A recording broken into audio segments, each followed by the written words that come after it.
High high বন্ধুরা, তো আজকে আজকে আমাদের বাড়ির দুপুরবেলার মেনুটা তোমরা দেখে এখন নাও। রান্নাটা তো আমাকেই করতে প্রথমে হচ্ছে। দেখো সাদা ভাত, আমাকে যে কাজে আমাদের বাড়ির কাজে এখন সাহায্য আমাকেই করতো রান্না করতে হচ্ছে, সেই কারণ আমার কাকিমা এখন বাড়িতে প্রেগনেন্ট। তো আমার আজকের থেকে আমাকে নিজে সবকিছু করতে হবে। এটা হচ্ছে লাল শাক ভাজা, পোস্ত ঘি দিয়ে ভাজা করেছি লাল শাক।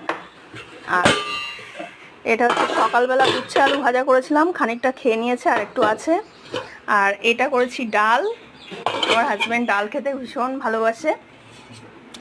আর আজকে রান্নার সত্যি কথা বলতে কিছু ছিল না। সকালবেলা রাজীবকে বললাম মাছ আনতে, তা ও বললো আজকে কারখানায় ভীষণ চাপ, যা রান্না করবো তাই খেয়ে নেব। তাই জন্য আমি একটু সাথে সাথে মুসুরির ডাল ভিজিয়ে দিয়েছিলাম। মুসুরির ডাল ভিজিয়ে দিয়ে আলু দিয়ে আদা জিরে বাটা দিয়ে একটা তরকারি করেছি। এটা দিয়েই হয়ে যাবে, রাত্রে আবার দেখা যাবে। তো সবাই চলে এসো আমাদের বাড়িতে।